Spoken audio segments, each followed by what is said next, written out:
Good morning everyone. मी तीर्था प्रतीक विचारे आज तुमचं नवीन ब्लॉगमध्ये परत एकदा स्वागत करते. प्रतीकला गेल्या 2 व्लॉग्समध्ये तुम्ही जो उत्तम प्रतिसाद दिला आहे त्याच्याविषयी मी तुमची अत्यंत ऋणी आहे. खरं तर आज चतुर्थी असल्यामुळे मला जेवण बनवायला थोडा आराम होता. सो आम्ही ठरवलं की जायवळनंतर प्रथाचा फर्स्ट हेअरकट झालाच नाही आहे, मग तो करून घेऊ. त्याप्रमाणे मग आम्ही हेअरकटची अपॉइंटमेंट घेतली आणि प्रथाला तिचा फर्स्ट हेअरकट करायला घेऊन गेलो.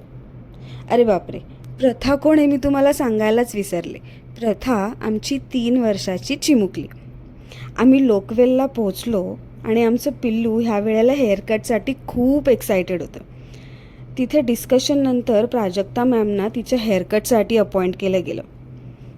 आमचे हेअर कर्ली असल्यामुळे जरा इन्स्पेक्शन वगैरे झालं आणि मग सुरुवात झाली ती हेअरकटला.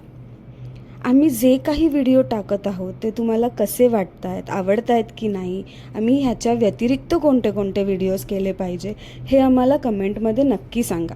आणि हो, आमच्या चॅनलला सबस्क्राईब करायला विसरू नका. बघा आमची लेक हेअरकटसाठी किती उत्साही आहे.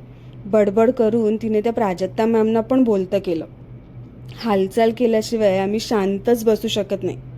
फायनली सगळा लवाजमा संपवून आमचा हेअरकट पूर्ण झाला. पेमेंट करून आम्ही निघालो. घरी पोहोचलो तर आजी आजोबांना दाखवण्यासाठी प्रथा गेट उघडून पोहोचली, पण स्कूलचा टाईम तर झालाच होता. मग आम्ही डिसाईड केलं तिला स्कूलमध्ये सोडून मगच कॅफेला जाऊ आणि आपलं काम सुरू करू. सो आमची लेक आता तयार झाली आहे स्कूलला जाण्यासाठी. तसं आम्हाला शाळेत जायला खूप आवडतं, पण आजचा दिवस खूप महत्त्वाचा होता कारण आज आऊ आणि बाबा गाडी घेऊन आम्हाला शाळेत सोडायला येणार होते ना. आम्ही निघालो आणि टाईमच्या आधी पोचलो.